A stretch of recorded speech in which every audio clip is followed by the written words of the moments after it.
चुनौतियों की बात करें तो कितना अंतर आया है? कुछ कम हुआ है सरकार की नीति और नीयत के हिसाब से? डेफिनेटली। विश्व के कितना अनुकूल राजस्थान है? अब राजस्थान से धीरे धीरे एक्सपोर्ट बढ़ रहा है सरकार और इन्वेस्ट राइजिंग राजस्थान के माध्यम से। विदेश से इतना निवेश आ रहा है तो उन लोगों तक भी पहुंचे, उनको भी फायदा मिले, जो सूक्ष्म और लघु इकाइयां हैं उन तक लाभ पहुंचे, वो भी सहयोगी बने। वन डिस्ट्रिक्ट वन प्रोडक्ट की बात की है तो हर एक डिस्ट्रिक्ट को अब संभावनाएं लगने लग गई है कि हमारे डिस्ट्रिक्ट में भी इंडस्ट्रियां और लगेगी, हमारे यहाँ से प्रोडक्ट और जाएगा और अच्छा इसका बेनिफिट मिलेगा क्योंकि डबल इंजन की सरकार है। डेफिनेटली एमएसएमई इसमें अच्छा सहयोग सरकार का कर पाएगी और जीडीपी में भी कर पाएगी। जो नीतियां 9 इन्होंने जारी करी, ठीक है, जो प्रावधान थे आपके हिसाब से कुछ और भी सुधार की संभावना है या वर्तमान के लिहाज से? मेरे हिसाब से ये अच्छी पॉलिसी है और बहुत बढ़िया पॉलिसी दी है अभी तक। जो राजनीतिक तौर पर, संगठनात्मक तौर पर परिपक्वता सामने दिख रही है? डेफिनेटली दिखती है क्योंकि अगर फर्स्ट ईयर ही आप राइजिंग राजस्थान जैसा डिसीजन ले रहे हैं, इन्वेस्टमेंट कर रहे हैं, पहली दफे किसी मुख्यमंत्री जी ने 5 साल का विजन रखा है जैसे हमारे माननीय मोदी जी रखते हैं। तो राजस्थान का क्या ये उद्यमी आज इतना सक्षम हो गया है कि बड़े उद्योगों के साथ साथ कदम ताल मिलाते हुए इस सहयोग के साथ राइजिंग होने की संभावना? 100% पहले के मुकाबले अगर अपन देखें तो अब जो छोटा उद्यमी है वो भी।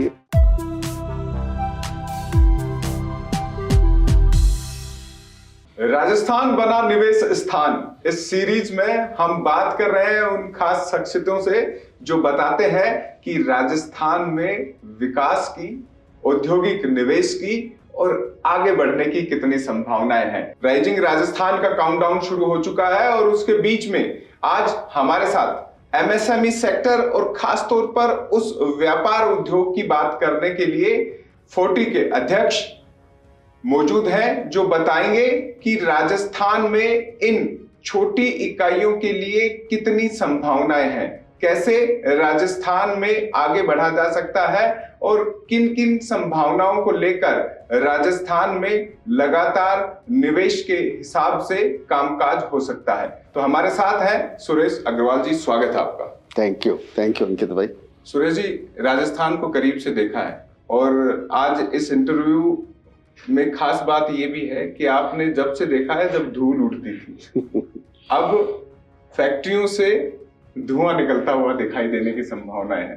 तो तब में और अब में चुनौतियों की बात करें तो कितना अंतर आया है? कुछ कम हुआ है सरकार की नीति और नीयत के हिसाब से? डेफिनेटली पिछले 2-3 इन्वेस्ट समिट भी हुई है और व्यापारी, राजस्थान एक ऐसा स्टेट है जो आप पूरी दुनिया में राजस्थान का व्यापारी आपको मिल जाएगा। राजस्थान से बाहर ही निकलना चाह रहा था। जैसे आपने बात की कि धूल उड़ते हुए, आप डेजर्ट पूरा का पूरा देखो, डेजर्ट में कहीं ट्रेड और इंडस्ट्री का कहीं नाम नहीं था दूर दूर तक। और अब आज इंडस्ट्रियां लग रही है, बड़े बड़े कॉलेजेस खुल रहे हैं, आज रिफाइनरी जो आ रही है वो भी आज बात करें तो डेजर्ट में आ रही है। तो अब पहले के मुकाबले अब बहुत बड़ा चेंजेस है और अब बहुत तेजी से इंडस्ट्रियां और आने को तैयार है। जो राजस्थान से व्यापारी बाहर जा रहे थे वो राजस्थान में वापस आने के लिए तत्पर हैं। जी, आप भी कई देशों की यात्रा करके आए हैं तो मैंने कहा अनुभव आपसे भी जान लें कि विश्व के कितना अनुकूल राजस्थान है। मैं समझता हूँ कि मेरा अफ्रीका का दौरा ज़्यादा रहता है, हालांकि पिछली बार हम आयरलैंड और उधर भी जाके आए हैं और वहाँ पे करीब करीब हर जगह पे राजस्थानी आपको हर कोने में मिल जाएगा जी।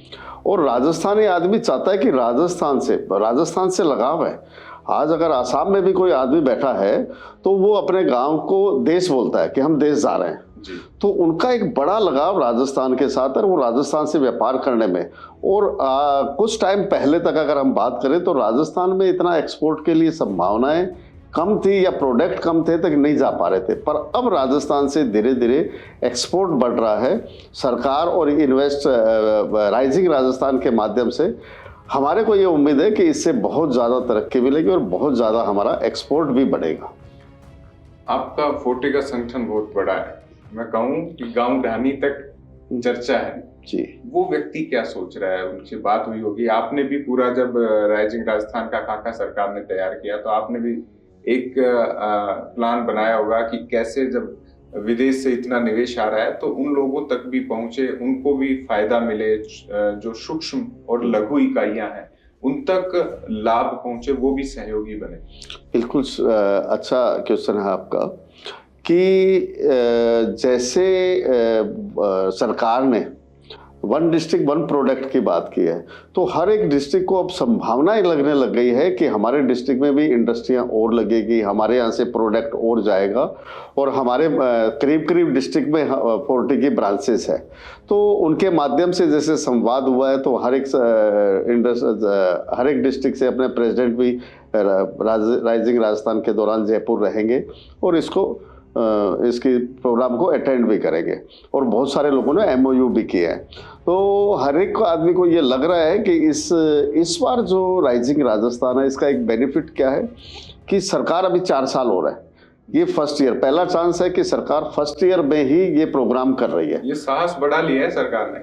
यस, कहीं सुझाव आपका ही तो नहीं था? नहीं, डेफिनेटली सरकार का ही सुझाव था, सरकार के किसी डिपार्टमेंट का, पर अच्छा सुझाव रहा और अच्छा इसका बेनिफिट मिलेगा, क्योंकि डबल इंजन की सरकार है, सेंट्रल गवर्नमेंट से भी हेल्प मिलेगी, और माननीय मोदी जी इस प्रोग्राम का उद्घाटन करने आ रहे हैं, तो मैं ये समझता हूँ कहीं ना कहीं वो भी वहाँ से भी मॉनिटरिंग होगी, कितने लाख के MOU है कितने, और माननीय मोदी जी को तो इसका एक्सपीरियंस भी बहुत है कि कहाँ वाइब्रेंट गुजरात कब से चालू किया था, हिंदुस्तान में पहला प्रदेश था जिसने इस तरह का इन्वेस्ट समिट चालू किया था।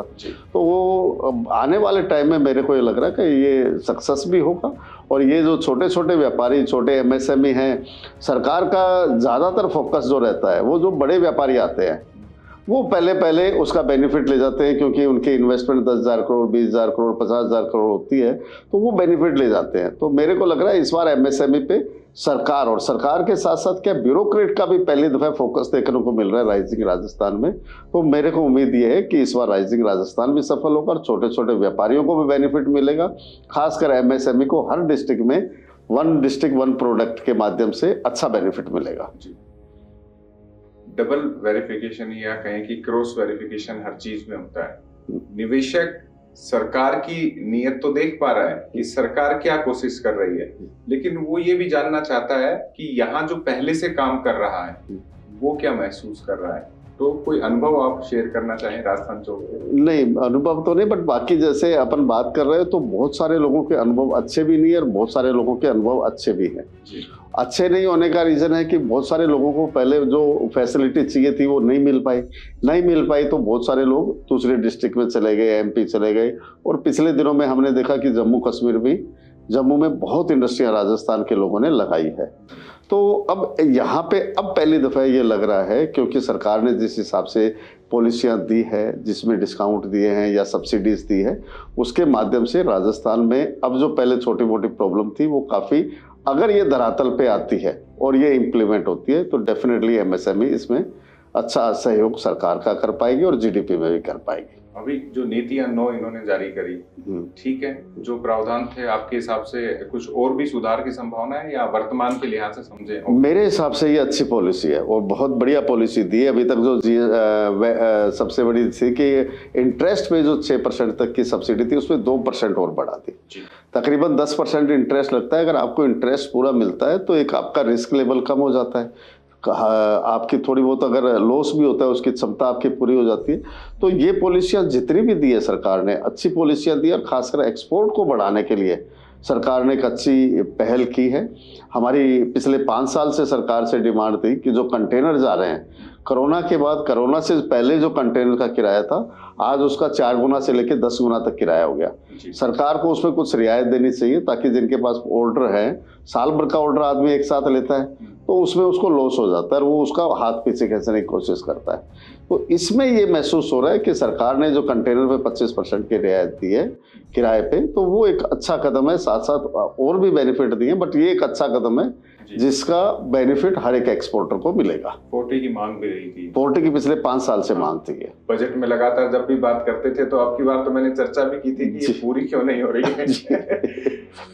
मुख्यमंत्री से आपकी अभी मुलाकात हुई जी, क्या लगता है 1 साल में मुख्यमंत्री, क्योंकि सरकार का भी 1 साल हो रहा है, हालांकि थोड़ा सा राजनीतिक क्वेश्चन है, लेकिन व्यापारी हर नजर से देखता है, कारोबारी संगठन के इतने बड़े का प्रतिनिधित्व कर रहे हैं, तो सरकार को चलाने का, हैंडल करने का और इतने बड़े इवेंट को इतने लाख करोड़ के, हालांकि सरकार एकदम से चौंकाना चाहती है इसलिए आंकड़े बाहर नहीं ला रही है आज हकीकत में, तो करीब 25 लाख करोड़ एक लमसम मान लेते हैं। हालांकि कई आंकड़े मीडिया रिपोर्ट्स में 20 लाख करोड़ के भी हैं, लेकिन मैं इन आंकड़ों पे नहीं जाऊं। उनकी बात करूं तो अभी मुख्यमंत्री से मिलकर क्या अनुभूति हुई? ठीक है, अब चीजें राजस्थान के लिहाज से राजनीतिक तौर पर, संगठनात्मक तौर पर परिपक्वता सामने दिख रही है। डेफिनेटली दिखती है, क्योंकि अगर फर्स्ट ईयर ही आप राइजिंग राजस्थान जैसा डिसीजन ले रहे हैं, इन्वेस्टमेंट कर रहे हैं, तो व्यापार उद्योग के हिसाब से, राजनीतिक लिहाज से तो मैं नहीं कह सकता क्या है क्या नहीं है, बट व्यापार उद्योग के लिहाज से एक अच्छा विजन हमारे माननीय मुख्यमंत्री जी का दिख रहा है। और दिख रहा है कि आने वाले टाइम में, और पहली दफ़ा मैं जब से व्यापार उद्योग में हूँ, पहली दफ़ा किसी मुख्यमंत्री जी ने 5 साल का विजन रखा है, जैसे हमारे माननीय मोदी जी रखते हैं कि $350 बिलियन के हमारे को प्रदेश की इकोनॉमी को बनाना है। तो अगर लॉन्ग टर्म विजन के साथ कोई आता है तो मैं ये समझता हूँ एक अच्छा प्रयास हमारे मुख्यमंत्री जी का है। और जिस हिसाब से है, डेफिनेटली इस बार ये जो इन्वेस्ट आएगा, इससे हम इसको पार कर पाएंगे। देश की राजधानी आर्थिक तौर पर मानी जाती है मुंबई, महाराष्ट्र में बीजेपी सरकार आ गई है, तो क्या ट्रिपल इंजन माने इसे? नहीं, ये राजनीतिक क्वेश्चन है, इसी से अपन दूर रहे तो ज्यादा बढ़िया, क्योंकि हम व्यापार उद्योग के आदमी, हमारे को क्योंकि डबल इंजन के विकास का वादा किया जाता है, इसलिए मैंने कहा कि आर्थिक इंजन वहां से चलता है, तो इसलिए मैंने कहा फायदा मुंबई में।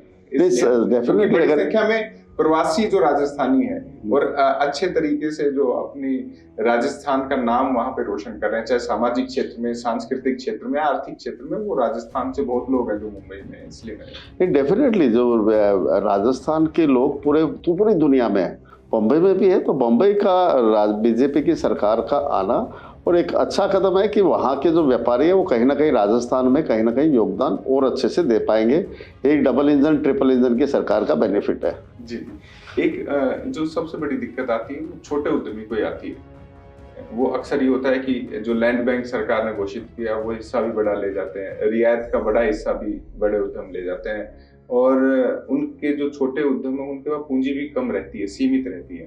तो उस सीमित पूंजी में ही उन्हें कारोबार भी चलाना है, अपने व्यवसाय को बढ़ाना है, तकनीक, नए संसाधन, सारी चीजें मतलब उन्हें खुद ही सही करनी है।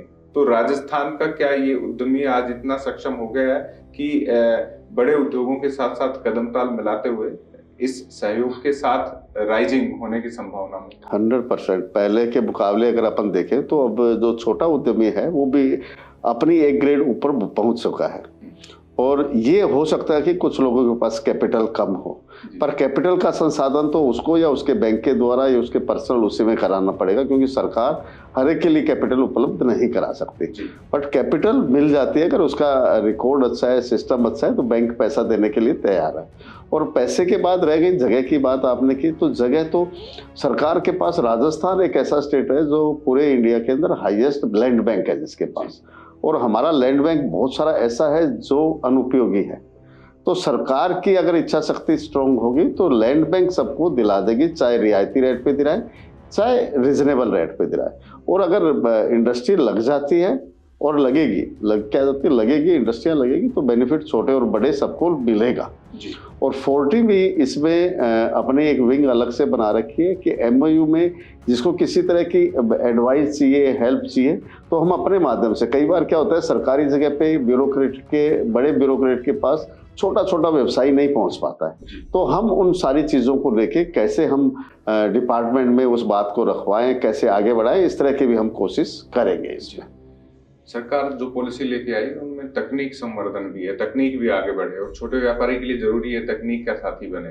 तो तकनीक के तौर पर आप कितनी संभावनाएं मानते हैं कि अब छोटी छोटी इकाइयां तकनीकी समावेश से भी आगे बढ़ने की संभावना रहती है? और बतौर 40 और राजस्थान के रिप्रेजेंटेटिव होने के नाते आप क्या सोचते हैं कि तकनीकी जो सहयोग है सरकार के लिहाज से निजी संसाधनों के हिसाब से कितना जरूरी हो चला है, पॉलिसी कैसे मदद करेगी? क्या है कि इससे पहले अपन पूरे हिंदुस्तान की और राजस्थान की बात करें तो टेक्निकल रिसर्च डेवलपमेंट में हिंदुस्तान में सबसे कम पैसा खर्च हो रहा है जी। हालांकि इस बार हमारे माननीय मोदी जी की सरकार ने जो लास्ट बजट दिया है इसमें प्रावधान अच्छे रखे हैं जी। अभी जो सरकार ने जो पॉलिसी दी है इसमें एक पॉलिसी के अंतर्गत इन्होंने दिया है कि कोई एक सामूहिक कोई इस तरह का प्रोजेक्ट लेके आते हैं 10 यूनिट का जिसमें होना जरूरी है, उसमें 1 करोड़ रुपए तक की सब्सिडी का प्रावधान रखा है। तो जो टेक्निकल जो चीजें हैं, और हमने एक छोटा क्लस्टर बना लिया, क्लस्टर में 20-30 इंडस्ट्रियां आ गई, 10 इंडस्ट्रियां आ गई, और उनको सब्सिडी के माध्यम से टेक्नोलॉजी वहां से मिल जाएगी कि एक छोटा क्लस्टर बना के आप डेवलपमेंट करो, क्लस्टर ले आओ। और सबसे ज्यादा जरूरी, ये बहुत अच्छा एक सरकार की तरफ से भी है, और आपने भी अच्छा क्वेश्चन किया कि टेक्नोलॉजी जितनी बढ़ती जाएगी, आज चाइना हमसे आगे क्यों है, सिर्फ एक ही वजह से है, उसके पास टेक्नोलॉजी बहुत एडवांस है, बहुत छोटी छोटी मशीनें ऐसे हैं जिससे वो बहुत फास्ट काम कर देता है। तो हमारे को भी जरूरत इस चीज की हिंदुस्तान में है, और इसके माध्यम से जो सरकार ने अभी पॉलिसी दी है, इसके माध्यम से अगर इतना इतना पैसा 1-1 करोड़ रुपए एक जगह को मिलेगा, और वहाँ 20-20 लोग भी आ जाएं, 30-30 भी आ जाएं, और छोटे छोटे क्लस्टर डेवलप कर दें, तो हम डेफिनेटली इसमें आगे बढ़ पाएंगे। जी, निर्यात संभावनाएं जरूरी है। छोटी इकाई को डर लगता है कि मेरी पूंजी छोटी है, डूब ना जाए, तो कोई ऐसा सहारा मिले कि मैं विदेश जो सामान भेज रहा हूँ, पैसा मेरा टाइम पे मिले, पूरा मिले, और क्वालिटी भी जो मैं मेंटेन कर रहा हूँ उसमें मदद मिले। 40 हमेशा इनकी आवाज उठाती रही है, और आप तो 40 की महिला विंग भी इसीलिए लाए कि जो मातृशक्ति घरों के भीतर है, दहलीज के भीतर, उन्हें भी व्यापार का, कारोबार का अवसर मिले। तो उस एंगल से आप क्या देखते हैं कि निर्यात संभावनाओं को बढ़ाने के लिए राइजिंग राजस्थान के तहत क्या सरकार को ऐसा सुझाव कि राजस्थान में जो उत्पाद हो रहा है वो न केवल देश के काम आए, साथ ही वैश्विक स्तर पर भी अपनी पहचान स्थापित करे? क्या है, राजस्थान में संभावनाएं प्रचुर है, हर डिस्ट्रिक्ट वाइज जैसे सरकार ने बनाया जी। और हमारा पोर्टिका भी और मेरा पर्सनल, हम फोकस माने तो अफ्रीका है।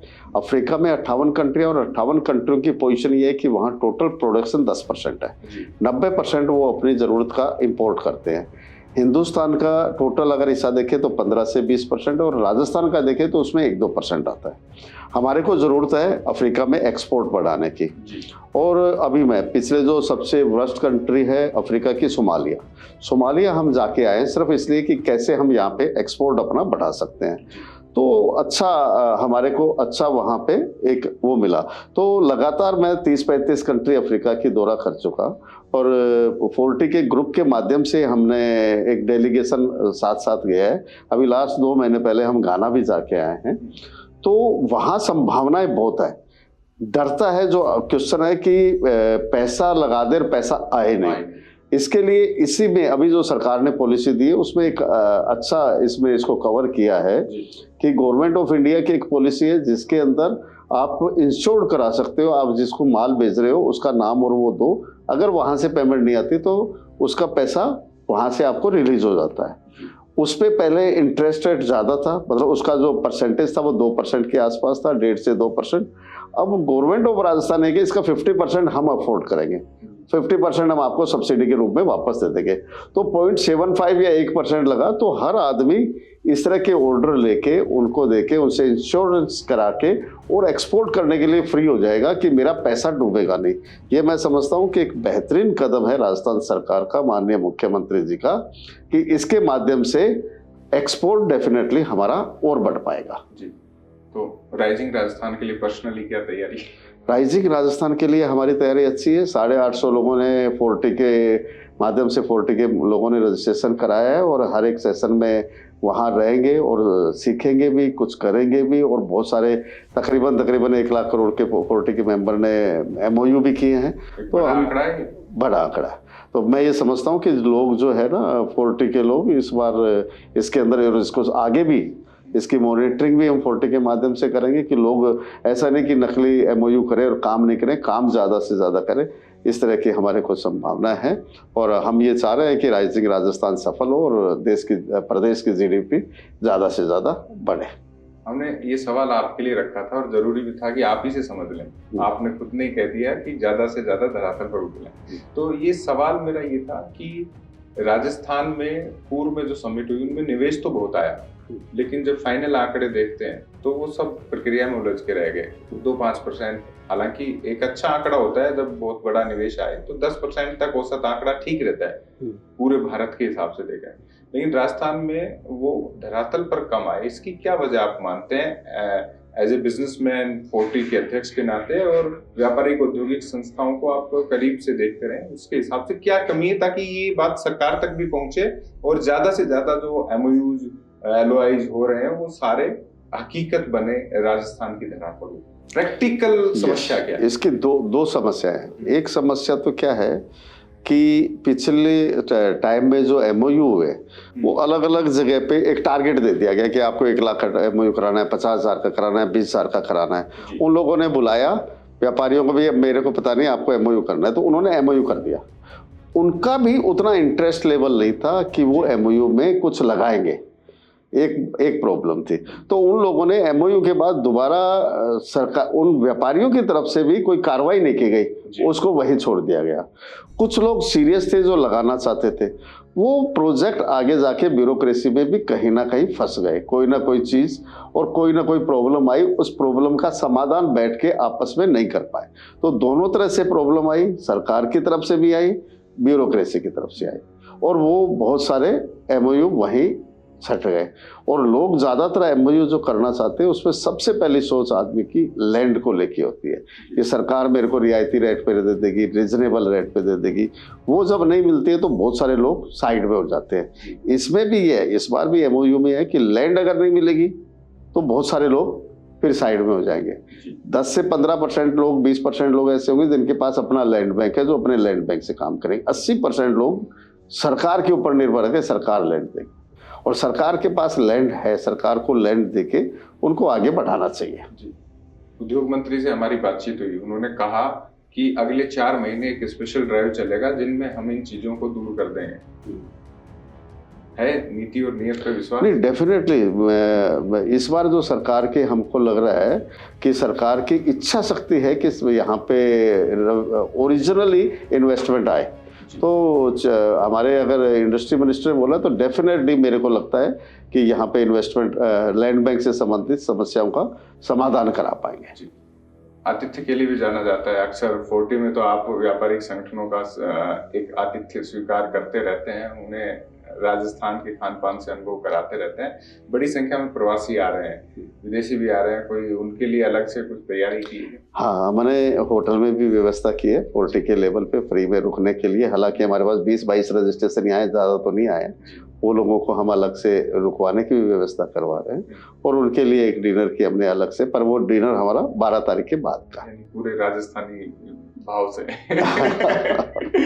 एक चलते चलते कोई ऐसा सुझाव राजस्थान की सरकार के लिए जो राजस्थान में निवेश के सपने को मूर्त रूप देने में बहुत सहायक रहे?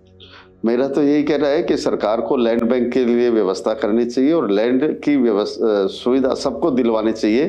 प्राइस बहुत ज़्यादा मैटर नहीं है, चाहे रियायत मिलेगी तो और ज़्यादा लोग आकर्षित होंगे और राइजिंग राजस्थान सफल हो, ऐसी मैं शुभकामनाएं हमारे माननीय मुख्यमंत्री श्री भजनलाल जी शर्मा जी को देना चाहता हूँ। Thank you so much Suresh Agrawal ji. Thank you.